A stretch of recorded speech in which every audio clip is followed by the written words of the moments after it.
ఇప్పుడు మనం 2025వ సంవత్సరం మే నెల 1వ తేదీ నుంచి 31వ తేదీ వరకు ద్వాదశ రాశుల్లో 11వ రాశి కుంభరాశి వారి జ్యోతిష్యం భూత భవిష్యత్తు వర్ధమానం ఎట్లా ఉందో గవ్వలేసి ఎలా ఉందో గవ్వలేసి చూద్దామండి. ఈ గవ్వల శాస్త్రాన్ని చింతామణి శాస్త్రం అంటారు, లకుట ప్రశ్న శాస్త్రం అంటారు. 9 గవ్వలు 3 సార్లు వేసి వాటిని లెక్కబెట్టి కౌంట్ చేసి వారి గోచార ఫలం భూత భవిష్యత్తు వర్ధమానం ఎలా ఉందో ఆరోగ్య యోగం, ఇంటి యోగం, ధనయోగం, రుణయోగం చూద్దామండి గవ్వల శాస్త్ర ప్రకారం.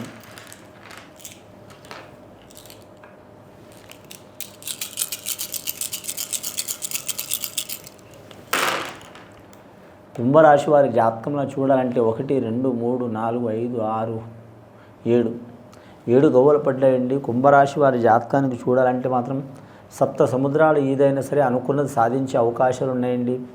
ఈ రాశి వారికి చెప్పాలంటే మాత్రం 4 గవ్వలు పడితే రాహు మహారదశ జాతకం ఉండే కాబట్టి 7 గవ్వలు పడ్డాయండి. కేతు మహారదశ గవ్వలు పడ్డాయి.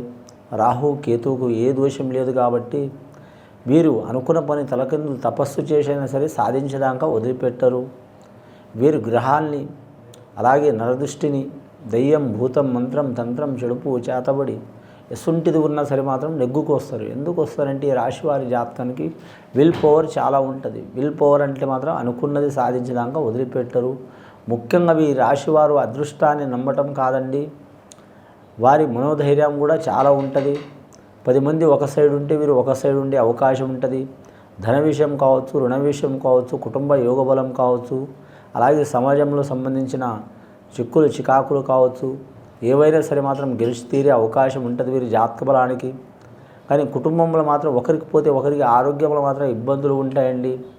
అది భార్య కావచ్చు, తల్లి కావచ్చు, కోడలు కావచ్చు, కొడుకు కావచ్చు, బిడ్డ కావచ్చు, అల్లుడు కావచ్చు, ఒకరికి పోతే ఒకరికి చికాకులు చాలా ఉంటాయి. కారణం ఏంటంటే దీనికి నరఘోష ఎక్కువ అండి. నరఘోషకి మాత్రం ఎవ్వరు అతిథులు కారండి. కానీ మాత్రం గృహ నిర్మాణం చేయాలనుకునేవారు, గృహం అమ్మాలనుకునేవారు, కొనాలనుకునేవారు, మార్చాలనుకునేవారు ఖచ్చితంగా జరిగే అవకాశాలు ఉంటాయి. కానీ కొద్దిగా టైం పడే అవకాశం ఉంటుందండి వారి జాతక బలానికి. ఈ వైశాఖ పౌర్ణమి నుంచి పడితే మాత్రం వచ్చే జ్యేష్ఠ పౌర్ణమి వరకు గృహ నిర్మాణ విషయంలో కలిసి వచ్చే అవకాశాలు ఉంటాయి వీరి జాతక బలానికి. ముఖ్యంగా ఈ రాశి వారి జాతకంలో కొన్ని సంవత్సరాల నుంచి కొన్ని నెలల నుంచి కొన్ని కోరికలు వీరు అనుకుంటున్నారు. అవి జరగలేకపోతుంటే మాత్రం వీరు అవి జరగాలంటే అంటే ఇల్లు కట్టడం కానీ, కొనటం కానీ, అమ్మటం కానీ, పెళ్లి చేయటం కానీ, గృహం నిర్మాణం చేయటం కానీ, రాజకీయ రంగం కానీ, ధన విషయం కానీ అంటే వారికి తీరని కోరిక. వారు ఎన్నో రకాలుగా ప్రయత్నం చేస్తున్నా సరే ఆ పని కావట్లేదంటే మాత్రం అది ఖచ్చితంగా వారికి జరిగి తీరాలనుకుంటే మాత్రం వీరు 3 ప్రాంతాల్లో సందర్శనం చేయాలండి. శ్రీశైల మల్లికార్జున స్వామి కాడ సందర్శనం చేసి, గంగామాతకు దర్శనం చేసి, పాతాళ గంగాను దర్శనం చేసి, అలాగే సాక్షి గణపతికి దర్శనం చేసి, ఆ స్వామికి శివపార్వతులకి దర్శనం చేసి మల్లికార్జున స్వామికి దర్శనం చేస్తే ఒకటి మంచిది. అక్కడి నుంచి రెండవది మాత్రం మీరు జాతక బలానికి చూడాలంటే మాత్రం శ్రీకాళహస్తికి దర్శనం చేయాలండి. శ్రీకాళహస్తికి దర్శనం చేస్తే చాలా వరకు శుభయోగం ఉంటుంది. వారి జాతక బలానికి రాహుకేతులు పూజ చేయటం మంచిది.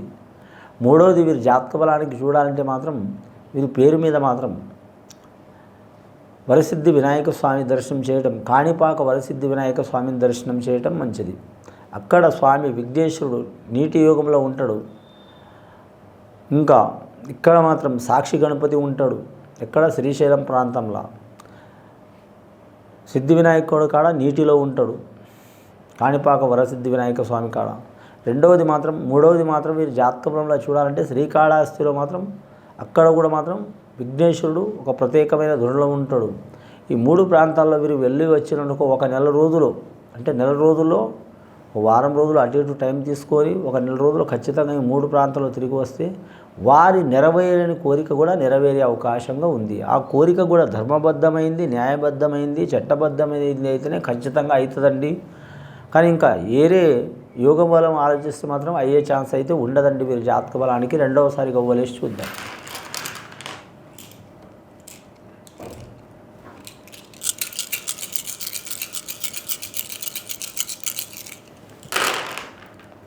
రెండవసారి గవ్వలిస్తే 6 గవ్వలు పడ్డాయండి. శుక్రమహారదశ గవ్వలు వీరి జాతక బలానికి. స్త్రీ సౌఖ్యం ఖచ్చితంగా ఉంటుందండి. స్త్రీ సౌఖ్యం అంటే మాత్రం స్త్రీలు సహకారం చేయటం, అక్క కావచ్చు, చెల్లె కావచ్చు, భార్య కావచ్చు, బిడ్డ కావచ్చు, కూతురు కావచ్చు, ఇంకా వీరు స్నేహితులు కావచ్చు, సన్నిహితులు కావచ్చు, కొలీగ్స్ కావచ్చు, పరిచయం ఉన్నవారు కావచ్చు, లేదా మాత్రం అత్త కావచ్చు, ఇక వీళ్ళందరూ స్త్రీలే అవుతారండి. వీరికి చాలా వరకు మంచి యోగ బలాలు కలిసి వచ్చే అవకాశాలు ఉంటాయి. అలాగే ఇతర స్త్రీలతో కొన్ని విరోధాలు వచ్చే అవకాశాలు కూడా ఉంటాయి. చాలా జాగ్రత్త పాటించాలి. ఈ రాశివారు మాత్రం తొందరపాటు ఎక్కువ ఉంటుందండి. కానీ మాత్రం భోళా గుణం ఉంటుంది వీరి జాతక బలానికి. కోపం తొందరగా వస్తుంది. ఇంకా నేను ఎందుకు కోపడ్డా అని ఆలోచన చేస్తారు. అసంటి గుణం ఉంటుంది. పెట్టే గుణం ఉంటుంది, తిట్టే గుణం ఉంటుంది, కొట్టే గుణం ఉంటుంది. కానీ మాత్రం చిన్నపిల్లల మనస్తత్వం ఉంటుంది. చిన్నపిల్లలు ఎలా ఉంటారండి, ఎప్పుడు నవ్వుతారో తెలియదు, ఎప్పుడు ఏడుస్తారో తెలియదు, ఎప్పుడు ఆడుకుంటారో తెలియదు, ఎప్పుడు తింటారో తెలియదు. మనం తినిపిస్తే వద్దొద్దు అంటారు. మన కాడ ఏం లేనప్పుడు ఏదో ఒకటి కావాలని మారం చేస్తారు. అసంటి గుణం ఉంటుంది వీరి జాతక బలానికి. శతభిష్ నక్షత్రం వారు ఖచ్చితంగా మాత్రం ఈ రాశి వారు మాత్రం అమ్మవారిని పూజ చేయడం చాలా వరకు మంచిది. కనకదుర్గమ్మని పూజ చేయడం మంచిది. రాహుకాలం ఘడియలో శుక్రవారం రోజు కానీ మంగళవారం రోజు కానీ పూర్వభద్ర నక్షత్రం వారు మాత్రం వీరి జాతక బలానికి చూడాలంటే మాత్రం ఎవరికి పూజ చేసినా చేయకపోయినా మాత్రం విష్ణుమూర్తిని పూజ చేయడం మంచిదండి. విష్ణుమూర్తుల్లో దశావతారాలు ఉన్నాయి. దశావతారాల్లో ఏ అవతారం పూజ చేసినా మంచిది. రాముని చేసినా, కృష్ణుని చేసినా, వెంకటేశ్వర స్వామి చేసినా, పాండురంగ స్వామిని చేసినా, ఇక కలియుగ రూపంలో ఉన్న దేవుడిని పూజ చేసినా కూడా చాలా వరకు మంచిది వీరి జాతక బలానికి. అలాగే వీరి రాశివారి జాతకంలో ఏ పని చేసినా 1-4 సార్లు ఆలోచన చేసి చేయటం మంచిదండి. మూడవసారి గవ్వలేసి చూద్దామండి. ఇప్పటివరకు అయితే 12 గవ్వలు పడ్డాయి వీరి జాతక బలానికి. మూడవసారి గవ్వలిస్తే 3 గవ్వలు పడ్డాయండి. మొత్తం ఈ రాశివారి జాతకంలో చూడాలంటే 16 గవ్వలు పడ్డాయండి. బే సంఖ్య ఫస్ట్ మీరు జాతక బలానికి చూడాలంటే మాత్రం 7 గవ్వలు పడ్డాయి. బే సంఖ్య కేతు మహారదశ. ఆ తర్వాత 6 గవ్వలు పడ్డాయి. సరి సంఖ్య శుక్ర మహారదశ. లాస్ట్కు పడ్డాయి గురు మహారదశ. ఈ రాశివారి జాతకంలో ఈ నెలలో చివరి 10 రోజులు చాలా అద్భుతంగా ఉంటుందండి వీరి జాతకానికి. ధన విషయంలో, రుణ విషయంలో, కుటుంబ విషయంలో చాలా వరకు కలిసి వచ్చే అవకాశాలు ఉంటాయి. కానీ 100 మంది ఒక సైడ్ ఉన్న వీరు ఒక్కరు ఒక సైడ్ ఉండేది ఉంది. అనుకున్నది సాధించే అవకాశం ఉంది. దొంగలు దొరలు తక్కువలో ఎక్కువలో ఎక్కడ పోయినా గెలిచి వచ్చే అవకాశాలు ఉంటాయి. రాజకీయ నాయకులకైతే కొంచెం అటు ఇటు అయ్యే అవకాశం ఉంటుంది. అలాగే గవర్నమెంట్ ఉద్యోగస్తులకైతే కొందరికి అనుకూలంగా ఉంటుంది, కొందరికి మాత్రం ఇబ్బందికరమైన పరిస్థితి ఉంటుంది. ప్రైవేటు ఉద్యోగస్తులకైతే తిరుగు ఉండదు. వ్యాపారస్తులకైతే సరి సమానం ఉంటుంది. వ్యవసాయదారులకైతే అంతగా ఫలితం ఉండదండి. వ్యవసాయం చేసేవారు కావచ్చు, పండ్ల తోటదారులు కావచ్చు, పౌల్ట్రీ రంగం వారు కావచ్చు, అలాగే ఏ రంగం వారు అయినా కావచ్చు ఇబ్బందులు ఉంటాయండి. కానీ మాత్రం రెస్టారెంట్ వారు మాత్రం కలిసి వస్తుంది. జనరల్ స్టోర్ వారికి కలిసి వచ్చే అవకాశాలు ఉంటుంది. వస్త్ర వ్యాపారం చేసేవారు కలిసి వస్తుంది. కళాకారులు, క్రీడాకారులు కూడా మాత్రం అనుకూలత ఉంటుంది వీరి జాతక బలానికి. గత కొన్ని సంవత్సరాల నుంచి పడుతున్న చిక్కులు, చికాకులు, దారిద్ర్య బాధలు తొలగిపోవాలంటే ఈ జాతకంలో ఇందాక చెప్పినట్టు మాత్రం శ్రీశైల మల్లికార్జున స్వామి, కాణిసపాక వరసిద్ధి వినాయక స్వామి, అలాగే శ్రీకాళహస్తీశ్వరునికి దర్శనం చేస్తే వీరికి చాలా వరకు సర్వశుభాలు కలిగే అవకాశాలు ఉన్నాయండి. ఇది విని చూసి ఆచరించే వారికి గొప్ప ఫలితాలు కలుగుతాయండి. పరమేశ్వరుడి దయ వలన శుభం భూయాత్.